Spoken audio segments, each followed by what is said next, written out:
नमस्कार. न्यूज आणि बरंच काही मध्ये आपलं सगळ्यांचे स्वागत आहे. भगवान श्रीकृष्णांनी देहत्याग केल्यानंतर नेमकं काय काय झालं होतं? भगवान श्रीकृष्णाचा ओडिशाशी काय संबंध आहे? श्रीकृष्णाच्या मंदिराचे असे काही रहस्य आहेत जे तुम्हाला चकित करतील. तुम्हाला हे सगळं जाणून घ्यायचं असेल तर मग हा व्हिडिओ शेवटपर्यंत नक्की बघा.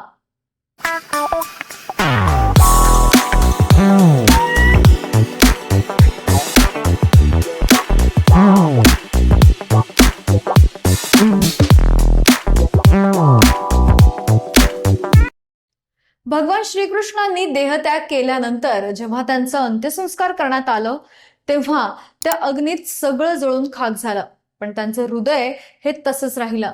हे पाहून पांडव चकित झाले. तेव्हा आकाशवाणी झाली की हे ब्रह्माचं हृदय आहे, ह्याचा कधीच नाश होऊ शकत नाही. याला तुम्ही समुद्रात विसर्जित करा. त्यानंतर पांडवांनी श्रीकृष्णाचं हृदय समुद्रात विसर्जित केलं. समुद्रात पोहोचताच हृदयानं लाकडाचं रूप धारण केलं आणि ते लाकूड पाण्यात वाहता वाहता ओडिशाला पोहोचलं. तिथल्या ओडिशाच्या राजाच्या स्वप्नात आलं की श्रीकृष्णाच्या हृदयानं लाकडाचं रूप धारण केलंय. सकाळी उठताच त्या राजाला समुद्राच्या काठावर ते लाकूड दिसलं आणि त्यानं ते लाकूड उचलून भगवान जगन्नाथ म्हणजे श्रीकृष्णाचे मोठे भाऊ बलभद्र आणि त्यांची बहीण सुभद्रा यांची मूर्ती तयार केली आणि या मंदिराला आज जगन्नाथपुरी नावानं ओळखलं जातं. आपल्या देशात 4 धाम आहेत: द्वारका, बद्रीनाथ, रामेश्वरम आणि जगन्नाथपुरी.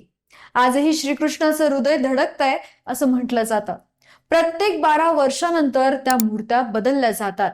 यावेळी तिथल्या सरकारकडून पुरी या भागातील संपूर्ण परिसरात अंधार केला जातो. या भागातील सर्वश्रेष्ठ पंडिताला ही मूर्ती बदलण्याचं काम दिलं जातं. यावेळी त्या पंडिताच्या डोळ्यावर पट्टी बांधली जाते, कारण मूर्ती बदलताना जो कोणी ते हृदय बघतं त्याचा मृत्यू होतो असं बोललं जातं. मंदिराचे काही रहस्य आहेत, ते म्हणजे मंदिराच्या कळसावरील झेंडा हा वाऱ्याच्या विरुद्ध दिशेने फडकताना दिसतो. हा झेंडा दररोज संध्याकाळी बदलला जातो आणि जर हा झेंडा बदलला नाही तर हे मंदिर पुढची 18 वर्ष बंद राहतं. मंदिरात प्रसाद कधीच कमी पडत नाही. तिथे गेलेल्या प्रत्येक भक्ताला प्रसाद मिळतोच. हे प्रसाद मातीच्या भांड्यात एकावर एक थर ठेवून शिजवले जातात.